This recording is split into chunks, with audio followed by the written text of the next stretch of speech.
Friends, good morning. പുതിയൊരു വീഡിയോയിലേക്ക് എല്ലാവർക്കും സ്വാഗതം. ഒരു ട്രാവൽ വീഡിയോയുമായിട്ടാണ് ഇന്ന് ഞാൻ വന്നിട്ടുള്ളത്. യാത്രകൾ ഇഷ്ടപ്പെടാത്തതായിട്ട് ആരും തന്നെ ഉണ്ടാകില്ല. ശരീരത്തിനും മനസ്സിനും ഒരുപോലെ കുളിർമ തരുന്നതാണ് ഓരോ യാത്രയും. അതുപോലെ ഒരു യാത്രയിലേക്കാണ് ഇന്ന് ഞാൻ നിങ്ങളെ കൂട്ടിക്കൊണ്ടുപോകുന്നത്. കേരള ടൂറിസം ഭൂപടത്തിൻ്റെ കൊല്ലം ജില്ലയിലെ തെന്മലയിലേക്കാണ് ഇന്നത്തെ യാത്ര. തെന്മല ഇന്ത്യയിലെ തന്നെ ആദ്യത്തെ പ്ലാന്റ് എക്കോ ടൂറിസം ഉൾക്കൊള്ളുന്ന ഒരു മേഖലയാണ്.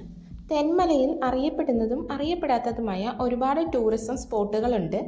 അതിലെ വളരെ പ്രസിദ്ധമായ ഒരു ടൂറിസം സ്പോട്ടാണ് റോസ്മല. അതുപോലെ തന്നെ ഏറെ പ്രസിദ്ധമാണ് Thenmala eco tourism.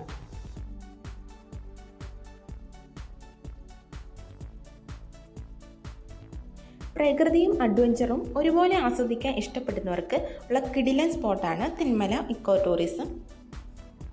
Thenmala eco ടൂറിസത്തിൻ്റെ ഭാഗമായി 6 സോണുകളാണുള്ളത്.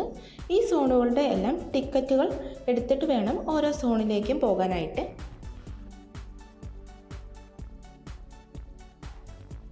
ആദ്യത്തെ സോൺ എന്ന് പറയുന്നത് ലെഷർ സോണാണ്. അത് തെന്മല ഡാമിലേക്കാണ് നമ്മളെ കൂട്ടിക്കൊണ്ട് പോകുന്നത്. 70 രൂപ മാത്രമാണ് ടിക്കറ്റ് ചാർജായിട്ട് വരുന്നത്.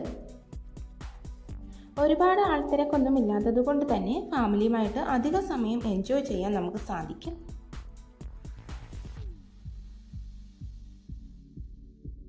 ഈ വഴി നടന്നാണ് തെന്മല ഡാമിൻ്റെ മുകളിലേക്ക് എത്തുക. പോകുന്ന വഴിയിലേക്ക് നമുക്ക് ഫോട്ടോസ് എടുക്കാനും വീഡിയോസ് എടുക്കാനും ഒക്കെ ആയിട്ടുള്ള നല്ലൊരു അറ്റ്മോസ്ഫിയർ ആണ് ലഭിക്കുന്നത്. തെന്മല ഡാമിൽ നിന്ന് വരുന്ന വെള്ളമാണ് ഈ പുഴയിലൂടെ പോകുന്നത്.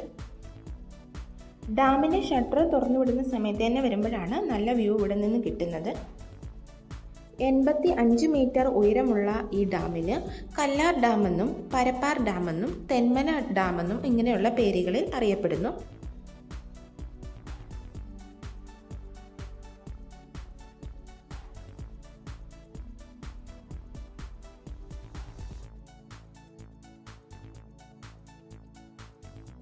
ഇനി രണ്ടാമതായി ഉള്ളത് അഡ്വഞ്ചർ സോണാണ്. ഒരാൾക്ക് 150 രൂപയാണ് ടിക്കറ്റ് ചാർജ് വരുന്നത്. അതിൻ്റെയൊക്കെ ടിക്കറ്റുകൾ ഈ ഒരു ഓഫീസിൽ നിന്നാണ് എടുക്കേണ്ടത്. അടുത്തതായിട്ടുള്ളത് പബ്ലിക് അക്വേറിയം എന്നൊരു സോണാണ്.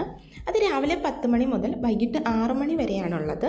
30 രൂപയാണ് അതിൽ ടിക്കറ്റ് ചാർജ് വരുന്നത്. പിന്നെ വരുന്നത് ചിൽഡ്രൻസ് പാർക്കാണ്. ഒരു കുട്ടിക്ക് 30 രൂപയാണ് ചാർജ് ഈടാക്കുന്നത്. ഈ ഒരു വഴി കൂടെയാണ് ചിൽഡ്രൻസ് പാർക്കിലേക്ക് പോകേണ്ടത്. ഈ വഴി പോകുമ്പോൾ തന്നെ ആനിമൽസിൻ്റെ ആണെങ്കിൽ ബേഡ്സിൻ്റെ ആണെങ്കിലും ഒക്കെ ഒരുപാട് സാദൃശ്യങ്ങൾ ഇവിടെ ഉണ്ടാക്കി വെച്ചിട്ടുണ്ട്. വേനലവധിക്കാണെങ്കിലും സ്കൂൾ വെക്കേഷനൊക്കെ ആണെങ്കിലും കുട്ടികളെ കൊണ്ട് വരാൻ പറ്റുന്ന അടിപൊളിയൊരു സ്പോട്ടാണിത്.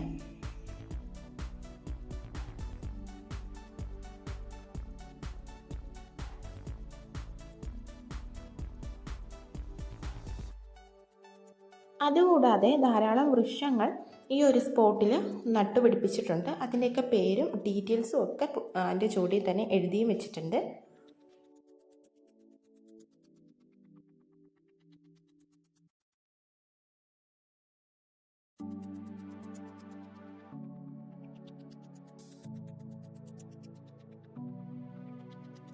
കുട്ടികളുമായിട്ടൊക്കെ വരുന്നവർക്ക് ഈ സോൺ തിരഞ്ഞെടുക്കാം.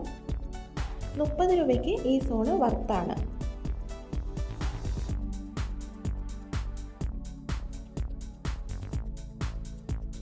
അതുകൂടാതെ തെന്മല എക്കോ ടൂറിസത്തിൻ്റെ ഭാഗമായി വരുന്ന മറ്റൊരു സോണാണ് ബട്ടർഫ്ലൈ സഫാരി പാർക്ക്. ഇതിൻ്റെയൊക്കെ ടിക്കറ്റ് എടുക്കുന്ന കൗണ്ടറിൽ തന്നെ ഇതിലേക്ക് പോകാനുള്ള റൂട്ടും നമുക്ക് പറഞ്ഞു തരും. ബട്ടർഫ്ലൈ സഫാരി പാർക്കിന് വരുന്ന ടിക്കറ്റ് ചാർജ് ഒരാൾക്ക് 130 രൂപയാണ്. അടുത്തതായിട്ടുള്ള സോൺ എന്ന് പറയുന്നത് ഡിയർ പാർക്കാണ്. അവിടെ നമുക്ക് മാനുകളെയൊക്കെ അടുത്തറിയാനും അടുത്ത് നിന്ന് ഫോട്ടോസ് എടുക്കാനും ഒക്കെ സാധിക്കും. നമുക്ക് ഫുഡ് കഴിക്കാനായിട്ട് എക്കോ ടൂറിസത്തിൻ്റെ ഭാഗമായിട്ട് ക്യാൻറ്റീൻ തൊട്ടടുത്ത് തന്നെ ഉണ്ട്. അതുകൂടാതെ അടുത്ത് തന്നെ ധാരാളം ഹോട്ടൽസും ഒക്കെ അവൈലബിൾ ആണ്. അപ്പോൾ ഇന്നത്തെ വീഡിയോ ഞാനിവിടെ വൈൻഡപ്പ് ചെയ്യാണ്. വീഡിയോ ഇഷ്ടപ്പെട്ടാൽ ഒന്ന് ലൈക്ക് ചെയ്തേക്കണേ. ചാനൽ സബ്സ്ക്രൈബ് ചെയ്തിട്ടില്ലെങ്കിൽ ഒന്ന് സബ്സ്ക്രൈബ് ചെയ്യാനും മറക്കരുത്. അപ്പോൾ പുതിയൊരു വീഡിയോ ആയിട്ട് വരുവരെ ബൈ.